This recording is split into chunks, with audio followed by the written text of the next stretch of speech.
No worries, we know yesterday was probably a bit too unpacked, so for the rest of the news, believe it or not, it seems that the Mac that we're supposed to be getting in the spring might be coming sooner than we thought, or at least it's a different product than we thought.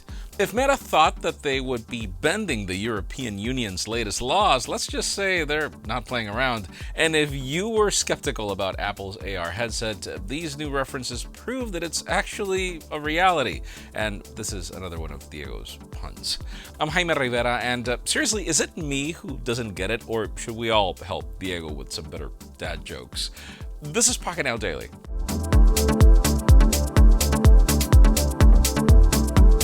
Yes, I promised you no unpack news because we have separate video for that, so I'll be linking to that in the corner. For now, the official news today begin with Nvidia, ARM, and deals that are going sideways. If you remember, a couple of weeks ago, we reported how Nvidia was considering pulling out of the deal they started back in 2020, and that's exactly what ended up happening. On Tuesday, Nvidia and SoftBank announced the termination of their previously announced transaction. As per the agreement, Nvidia will have to pay $1.25 billion to ARM's parent company for not going through with the agreement, but then on an interesting twist, ARM CEO also decided to step down. The document says that the deal ended up being scrapped because of significant regulatory changes preventing the consummation of the transaction, despite the good faith efforts by both parties. And since honestly, this had me skeptical personally because of how important ARM is to many industries today, I mean, I'm to a certain degree happy that it didn't happen, but I'm also kind of worried because clearly SoftBank does want to sell. Moving on, let's talk about Meta and their controversy with the European Union, as things just got very interesting. On the last Pocketnow Daily, we talked about Meta pretty much telling the SEC that they didn't want to comply with the new EU rules and kind of threatened that they might be closing Facebook and Instagram in the whole continent of Europe, and that would affect both large and small businesses. Well, yesterday, 2 EU officials commented on the possibility of Facebook and Instagram being shut down in the EU, and both statements are hilarious. The German economy minister says that life without Facebook has been fantastic for the past 4 years, and that the EU is such a big internet market with so much economical power that they won't be intimidated by this. The French finance minister says that he can confirm that life is very good without Facebook, and that anyone can live like this. Finally, he says that digital giants must understand that the EU will resist and affirm their position. So, to put it in layman terms, the European Union just told Meta that they don't care if the company decides to shut down their services in all their countries, and if Meta doesn't abide by their regulations, they won't be bending the rules for them.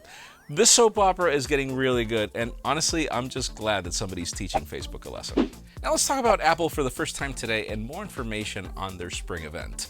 On the last show, we had a Mark Gurman report mentioning that Apple would be releasing at least one Mac during the spring event, but he didn't provide a model or a date, and now we have a new report. This one actually comes from Digitimes, so let's just take that with a grain of salt. But, well, they're claiming that Apple's supply chain partners kept production lines running over the Lunar New Year holiday for a new MacBook Pro, which is set to launch in early March. Now, according to their sources, Apple is planning to launch a new MacBook Pro with the M2 processor, a 5G iPhone SE, and a 5G iPad.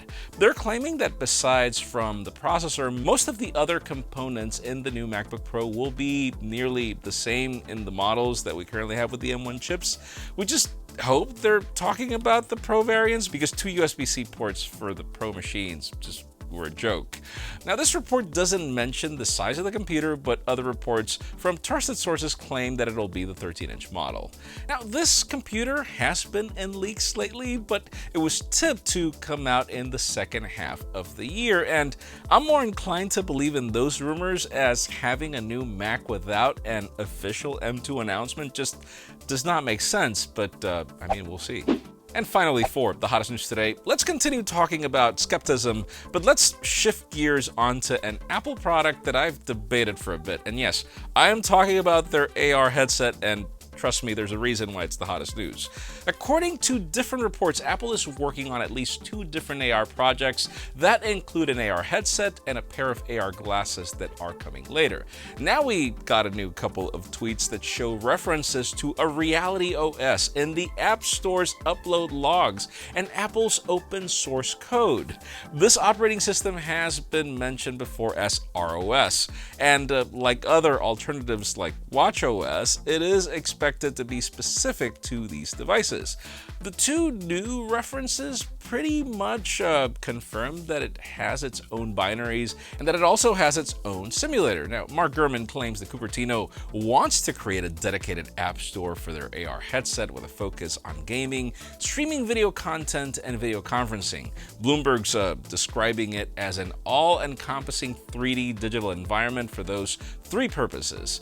Now, if you're wondering about the headset, Ming-Chi Kuo recently said that it'd be powered by Apple Silicon's M-style chips and it'll offer an innovative experience with seamless switching between AR and VR modes.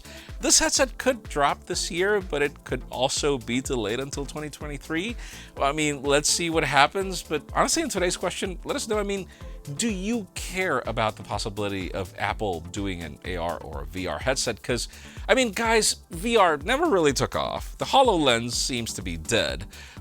It's like if nobody really cares, but that could be just me. And I owned an HTC Vive, and it's in a box because, I mean, it's just so clunky. And I feel that this is another opportunity for Apple to do their thing, which is to disrupt the market that nobody figures out. But at the same time, I'm wondering if you care. Let us know in the comments down below. Friends, again, if you want to get the news earlier, follow us on Pocketnow.com and subscribe to our channel for more videos like this one. You can also follow us on social medias. Our extended coverage happens on Instagram, and follow me on my personal handles to see me. Come on, you know that Diego could do better with the jokes. Please give this video a thumbs up if you like what you saw. I'm Jaime Rivera. Thanks so much for watching. We will see you tomorrow.